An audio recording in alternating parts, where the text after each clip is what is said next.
Okay, hello YouTube, me again, and now I'm going to show you guys my North American Arms 22 long rifle, single action 5-shot revolver.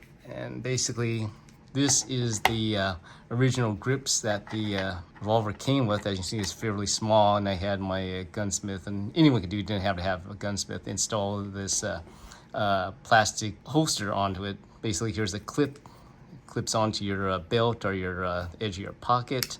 Hard plastic, and basically you squeeze these two buttons, one right here, one right here. Engage, activate this, you just slide it out, and this is your revolver. Okay, it's fixed, it's not going anywhere. And how this works, okay, let's make sure this is clear, so let's take out the cylinder. This is how you load and unload the revolver. Basically, you push in this pin here, pull this out, and okay, now here's where you squeeze the buttons. Okay. All right. Okay, so again, here's how this is in your pocket, or if you want to clip it to your belt or the edge of your pocket. Yep, there it is. Hard plastic, and we just push this down, pull this down, and there you go. It's locked in now, locked in place. Fairly small. Is actually, I find it easier and comfortable to shoot. At least I've got a place to put 3 of my fingers on. Of course, it makes it a little larger, but this is way too small of a grip. I would say almost personally, I think it's kind of dangerous. It again, makes the gun really small, concealable, but pulling it out and drawing it and firing in a self-defense situation. And there have been cases where people have successfully defended themselves against bad guys with these, but it's just personal choice. If you want to carry one of these with leave the original grips on, that's cool, but I like it like this because, okay, close this down. I got a button right here, push these two in and closes it up. Okay, and of course everyone's asking, is this a loaded revolver? So let's find out. Okay, push this pin in. Okay, pull this hammer back a little. Okay, push this pin in, pull out this right here, and the cylinder should drop out, and yep, you have a clear weapon. And the slow thing about this is that after you've fired your 22 rounds, you have to pop out the empty cases individually with this pin. So speed reloading isn't its forte. I think its main claim to fame is it's simply a reliable small revolver. In fact, it's the smallest pistol in my collection. Okay, and put this back.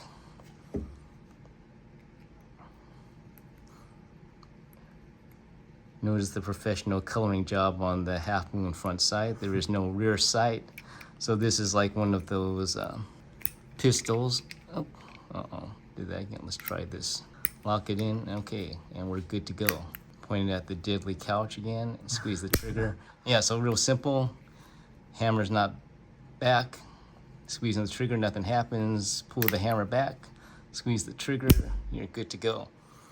So this is one of those cases, if you use this in self-defense, it's got to be heartbeat distance. And by that, I mean you really have to be close enough to your opponent where you can actually hear the guy or the woman breathing, and then you should go. This isn't a long distance gun, although I could suppose we could take it to the range and do some testing for long range, but close range, maybe within 5 yards. How did you come across this piece?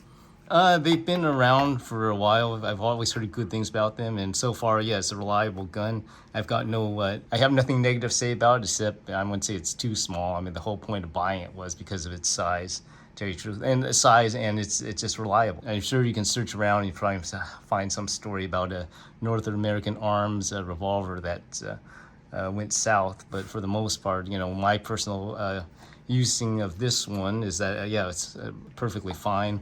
They do have one that's another model, 22 Magnum. And I heard the recoil is kind of vicious, but again, this is a debatable issue. In fact, maybe it's a good reason for me maybe to buy another one of these in 22 Magnum to try it out and actually say if it was. This one's comfortable. It's actually just fun to go to the range and shoot 50 rounds out of it. Of course, you'd be wearing out the tip of your thumb with all this pulling back.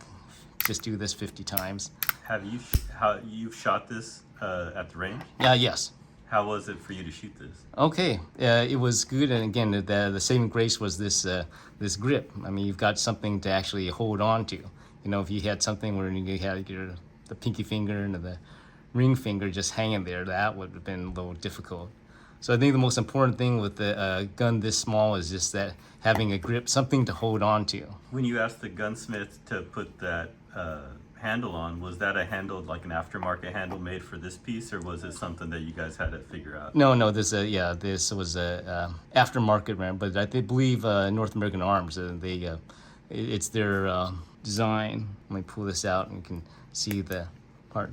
It's a similar for loading, cleaning. If I can get out with these gloves, pull this out, drop this out. So there it is, and yep, that's it. Ridiculously simple design, but it works. That's my North American Arms revolver, made in, where is this made? In Provo, Utah. So my shout out to all of our Utah viewers. All right, thanks for watching. We'll see you next time.